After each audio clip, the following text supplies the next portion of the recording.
اللهم صل على سيدنا محمد. اس ویڈیو کو لائک کریں، ہمارے چینل کو سبسکرائب کر بیل آئیکن ضرور پریس کریں. حامدا و مسلیاً اما بعد فاعوذ باللہ من الشیطان الرجیم بسم اللہ الرحمن الرحیم وَأْمُرْ أَهْلَكَ بِالصَّلَاةِ وَاسْتَبِرْ عَلَيْهَا لَا نَسْأَلُكَ رِزْقًا نَحْنُ نَرْزُقُكَ وَالْعَاقِبَةُ لِلتَّقْوَىٰ. صدق اللہ العظیم. میرے محترم بزرگ اور دوستو، اللہ تبارک و تعالیٰ کا بہت بڑا فضل و کرم ہے کہ اللہ تبارک و تعالیٰ نے ہمیں مسلمان بنایا اور ہمیں مسلمان بنا کر ایمان کی دولت سے نواز کر اللہ تبارک و تعالیٰ نے یوں ہی جانوروں کی طرح نہیں چھوڑ دیا، بلکہ ہمارے اوپر کچھ ذمہ داری بھی دی.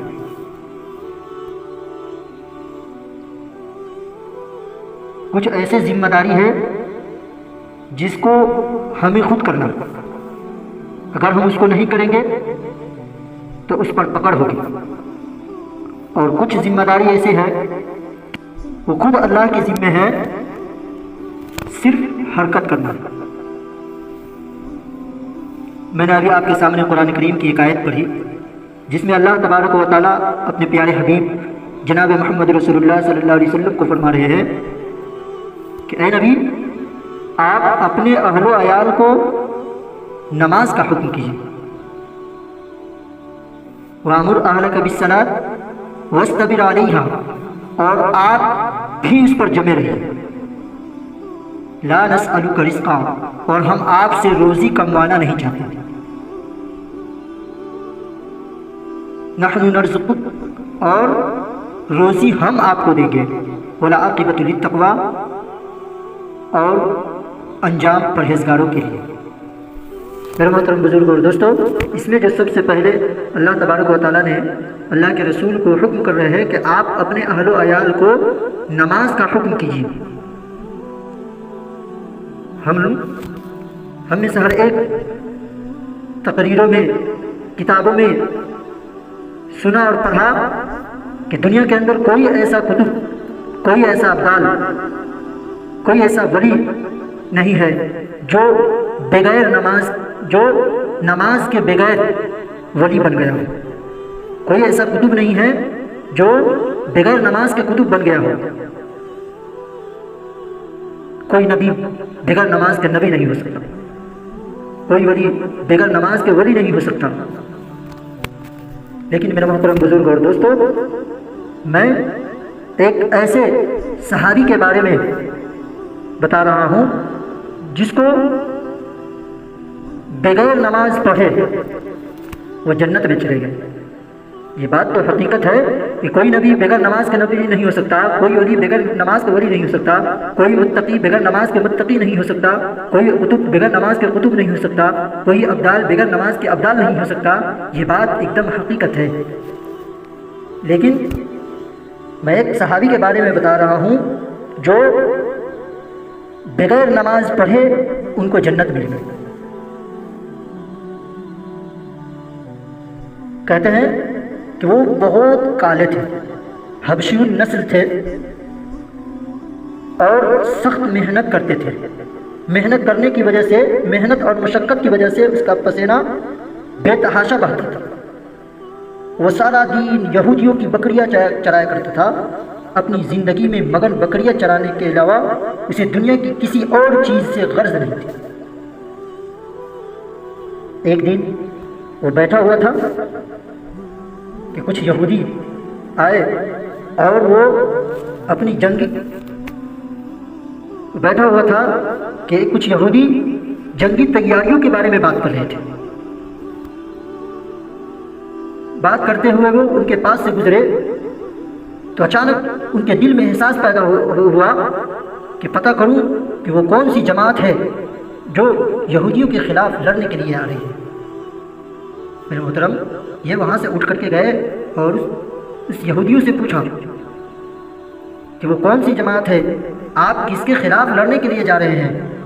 انہوں نے کہا کہ ایک پیغمبر ہے جو نبی کا دعویٰ کرتا ہے، کہتا ہے کہ کہ میں اللہ کے رسول ہوں، میں اس سے جنگ کرنے کے لیے جا رہا ہوں۔ میرے محترم، ان کے دل میں داعیہ پیدا ہوا کہ میں ان کے بارے میں پتہ لگاؤں کہ وہ کون ہے۔ چنانچہ وہ پتہ لگاتے لگاتے رحمت عالم صلی اللہ علیہ وسلم کے پاس پہنچے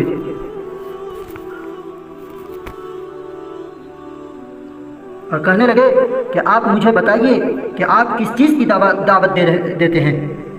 اللہ کے نبی صلی اللہ علیہ وسلم نے بتایا کہ میں توحید کی دعوت دیتا ہوں، یعنی اللہ کے سوا کسی کی عبادت نہ کرو اور اس کے ساتھ کسی کو شریک نہ ٹھہراؤ، اور مجھے اللہ کا رسول مانو، اور یہ کہ میں اللہ کی وحی سے اس کے احکام لوگوں کو پہنچاتا ہوں۔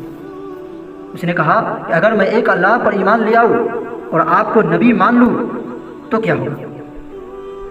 آپ صلی اللہ علیہ وسلم نے فرمایا کہ جب تم یہ کر لو گے، اللہ کو ایک مان لو گے اور مجھے نبی مان لو گے تو تجھے جنت ملے گی۔ وہ بہت حیران ہوا اور کہا، اے اللہ کے نبی، میرا رنگ تو سیاہ ہے، میں خوبصورت بھی نہیں اور میرے پاس کچھ بھی نہیں، اگر میں اللہ کی راہ میں لڑتے لڑتے شہید ہو جاؤں تو کیا مجھے جنت ملے گی؟ آپ صلی اللہ علیہ وسلم نے فرمایا کہ ہاں، اللہ تجھے ضرور جنت دے گا۔ اس کے بعد انہوں نے کہا کہ اللہ کے رسول، یہ بکریاں ہیں ہمارے پاس، یہ یہودیوں کا ہے، میں اس کو کیا کروں؟ اللہ کے رسول نے کہا کہ تم اسے یہودی کے قبلے کی طرف ہانک دو، وہ خود بخود وہ ان کی ریور میں وہ ان کے قلعے کے پاس پہنچے۔ میرے محترم بزرگ اور دوستو، وہ بکری کو قلعے کی طرف ہانک دی اور ان کے خلاف، یہودیوں کے خلاف لڑتے لڑتے شہید ہو گئے۔ جب اللہ کے رسول کو یہ بات معلوم چلا کہ وہ شہید ہو چکا تو اللہ کے رسول نے کہا کہ اللہ اسے نہایت ہی حسین و جمیل بنا دیا، بہت ہی خوبصورت اللہ نے بنا دیا، اور انہیں 2 حوریں عطا کی اللہ تبارک و تعالیٰ نے۔ میرے محترم بزرگ اور دوستو، آپ کو معلوم ہونی چاہیے کہ وہ کالے صحابی جو شہید ہونے کے بعد اللہ تبارک و تعالیٰ نے ان کے چہرے کو حسین بنا دیا اور ان کی بدن کو خوشبوؤں سے معطر کر دیا اور جنت کی 2 حوریں اسے عطا کر دی تھی، وہ صحابی حضرت اسود رائی رضی اللہ تعالیٰ عنہ نے۔ انہوں نے سوائے جہاد فی سبیل اللہ کے علاوہ کوئی کام نہیں کیا، ایک نماز پڑھنے کی مہلت نہیں ملی، لیکن انہوں نے صدق دل سے نور ہدایت سے اپنے دل کو منور کیا اور اتنا مرتبہ حاصل کر لیا کہ نماز پڑھے بنا جنت میں، بغیر نماز کے وہ جنت میں چلے گئے۔ یہ تھے صحابی رسول۔ اس لیے میرے محترم بزرگ اور دوستو، اللہ کی رحمت، اللہ کی مغفرت یہ بہانہ ڈھونڈتی ہے، نہ جانے کس وقت اللہ کی رحمت، اللہ کی مغفرت ہم پہ ہو جائے، ہماری کون سی اعلیٰ اللہ کو پسند آ جائے جس کی وجہ سے اللہ تبارک و تعالیٰ ہمیں بخش دے۔ اس لیے ہمیں ہر وقت نیک کام کی کوشش کرے، برائی سے بچے۔ اللہ تعالیٰ ہمیں